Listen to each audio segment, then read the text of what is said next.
नमस्कार, मैं हूं डॉक्टर वाई राखी। अभी सभी का स्वागत अभिनंदन करती हूं। मेरे चैनल को आप लोग बहुत पसंद कर रहे हैं, इसके लिए बहुत तहे दिल से शुक्रिया। अगर आज की भी पोस्ट, आज का भी ये विषय टॉपिक आपको पसंद आए तो उसे ज़्यादा से ज़्यादा शेयर करें। इसलिए नहीं कि मुझे फेमस होना है, इसलिए कि लोगों का भला हो सके, वो भी निःशुल्क।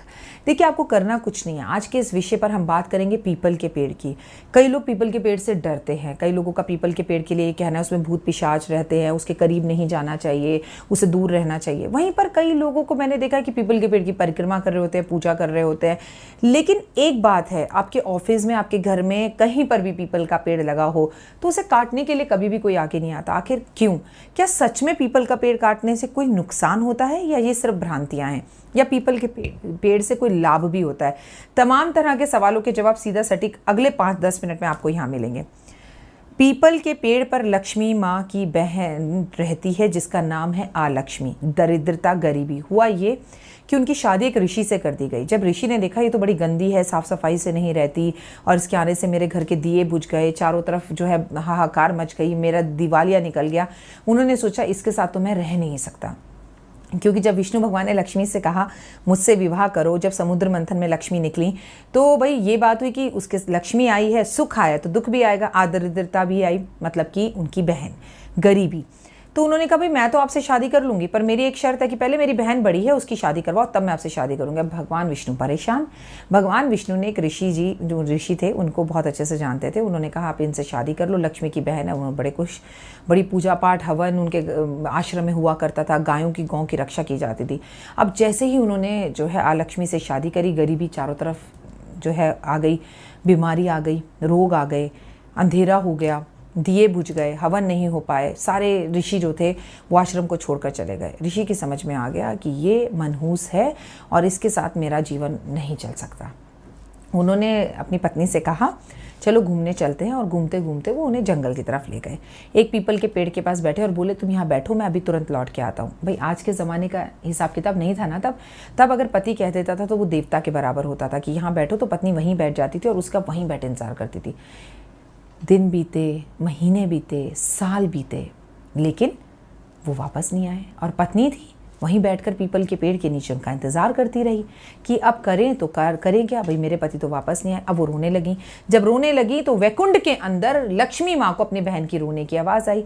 वो सो नहीं पाती थी, वो कहती थी मेरी बहन परेशान है, वो रो रही है, तुम चलो। अब विष्णु भगवान और लक्ष्मी जी पहुँचे जंगल में, उस पेड़ के पास। सारा रुदान सुना। लक्ष्मी माँ ने सारा भंटा फोड़ दिया भगवान विष्णु पर। तुमने ये पुरुष ढूंढा था, तुमने सब अच्छा किया था, इसीलिए कहती हूँ कभी शादीराम घर जोड़े मत बनो, किसी की बेटी के रिश्ते की बात कभी मत करो। बेटी सुखी होगी तो एक कॉल नहीं आएगा कि आपने भला किया, लेकिन दुखी होगी तो सारा इल्ज़ाम आपके ऊपर आ जाएगा, जैसे भगवान विष्णु पर आ गया।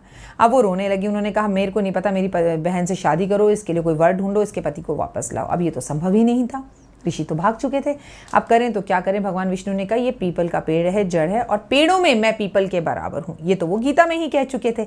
आप इसके अंदर वास करो और आपकी सुहागनें पूजा करेंगी, आपके ऊपर सभी सुहाग की चीजें अर्पण करेंगी और आपको लाभ होगा। इतना ही नहीं, जो तुम्हारी परिक्रमा करेगा उसके घर में कभी भी दरिद्रता, गरीबी नहीं होगी। और मैं और लक्ष्मी स्वयं हर शनिवार सुबह 4 बजे से लेके इतवार के सुबह 4 बजे तक इस पेड़ में वास करेंगे, तुम्हारे साथ रहेंगे।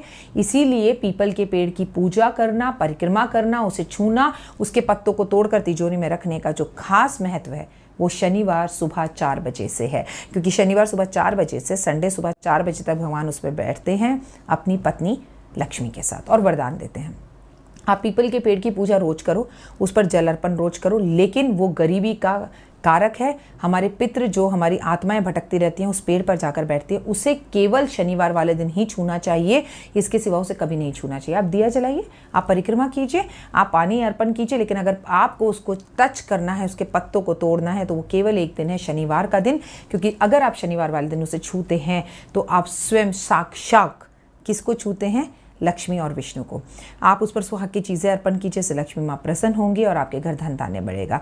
शनिवार वाले दिन अगर व्यापारी पीपल के पेड़ पर 1 लोटा जल, उसमें चीनी, उसमें गुड़, उसमें 1 बूंद सरसों का तेल और कुछ तिल डालकर अर्पण करता है और पत्ते तोड़कर लाकर अपने गले में रखता है, अपनी सीट की जिस गद्दी पर वो बैठता है उस पर रखता है और उस पर बैठता है, तो उसके घर में धन की वर्षा होती है और कभी धन की कमी नहीं होती। लेकिन इसके सिवा ये उपाय कभी ना करें। पीपल के पेड़ के पत्तों को तोड़ने का उपाय पितरों में श्राद्ध पक्ष में भी कभी नहीं करना चाहिए। संडे वाले दिन पीपल के पेड़ को छूने से पाप लगता है और पाप लगने के साथ साथ गरीबी बढ़ती है। तो जिस तरह से संडे को तुलसी को छुआ नहीं जाता, उसी तरह से पीपल और बरगद के पेड़ को भी संडे वाले दिन छुआ नहीं जाता। इस बात का आप खासा ध्यान रखें। पीपल के पेड़ पर शनिवार वाले दिन दिया जलाने से, सफ़ेद रंग का झंडा लगाने से लक्ष्मी बेहद प्रसन्न होती है। झंडा खासकर वो लोग लगाएं जो सरकारी नौकरी के लिए तैयारी कर रहे हैं। अगर आपके घर में शत्रु बहुत ज़्यादा बढ़ गए हैं, आपसे दुश्मनी कर रहे हैं, तो अपने शत्रुओं का नाम लेके जितने शत्रु हैं उतने नींबू पीपल के पेड़ पर छोड़कर परिक्रमा कर आएँ कि आज अपने शत्रुओं को मैं यहीं छोड़कर जा रहा हूँ, इनसे मेरा छुटकारा दिलाओ। आप एक नारियल ले लें, सूखा गोला ले लें, उसके अंदर सूजी भरें, सूजी, घी, काले तिल मिक्स कर भून लें देसी घी के अंदर, और उस गोले में भरकर पीपल के पेड़ की जड़ को उखाड़ कर थोड़ा गड्ढा कर उसमें दबा दें। ये उपाय 24 घंटे का उपाय है। ऐसा करने से शनि से आपको मुक्ति मिलती है। अगर शनि आपको तंग कर रहे हो या परेशान कर रहे हो या आपकी 7.5 सती चल रही हो या आप किसी भी कष्ट में हो, तो इन सब चीज़ों से छुटकारा मिल सकता है। पीपल के पेड़ पर शनि देव की मूर्ति हो और उस पर आप तेल अर्पण करें तो कोर्ट कचहरी पुलिस के चक्रों से आपको छुटकारा मिल सकता है। पीपल के पेड़ पर चारों तरफ ईंटें और सीमेंट लगाने से आपका घर जल्दी बनता है। या ऐसी जगह हो जहाँ पर ईंटें और सीमेंट तो लगा हो तो आप टाइलें लगवा दीजिए, लेकिन उस पर गलती से भी अपना नाम अंकित मत करवाइए, जैसे पुराने ज़माने के लोग कर देते थे। प्रस्तुत बाय ये दिया गया है। हमें कोई जो है बहुत बड़ा अपने ऊपर तबका नहीं लगाना कि कार्य हमारे द्वारा किया गया है। ये पुण्य का कार्य है, गुप्त दान है, गुप्त रूप से कीजिए तो बेहतर होगा। पीपल के पेड़ के आसपास और भी पीपल के पेड़ लगाने से भला होता है। कार्यक्रम की शुरुआत में मैंने आपसे बताया था कि पीपल का पेड़ तोड़ने से क्यों लोग डरते हैं। गीता के अंदर कहा गया है कि कोई भी व्यक्ति अगर पीपल का पेड़ कटवाता है तो 1 साल के अंदर, 1 वर्ष में उसकी मृत्यु निश्चित है। हमारे शास्त्रों में लिखा है ये बात। तो आप कभी पीपल का पेड़ ना कटवाएं। अगर वो आपको कष्ट दे रहा है और उसको कटवाना है तो बाकायदा पंडित आएंगे, उसकी पूजा की जाएगी, शांति की जाएगी और उसके एवरेज में 108 पेड़ पहले पीपल के आप लगाएंगे, उसके बाद पीपल का पेड़ आप कटवाएंगे। ये नियम है। इसलिए अगर पीपल गलती से भी घर में हो जाता है तो सोच समझ कर कार्य करें। और अपने जन्मदिन एनिवर्सरी पर अगर आप पीपल के पेड़ बहुत ज़्यादा लगवाएं तो ये भी आपके लिए लाभदायक हो सकते हैं, इससे आपका भला हो सकता है। तो ये थी पीपल के पेड़ से जुड़ी हुई जानकारी। लेकिन पीपल के पेड़ पर सरसों के तेल का दिया जलाते हुए मैंने लोगों को अक्सर देखा है।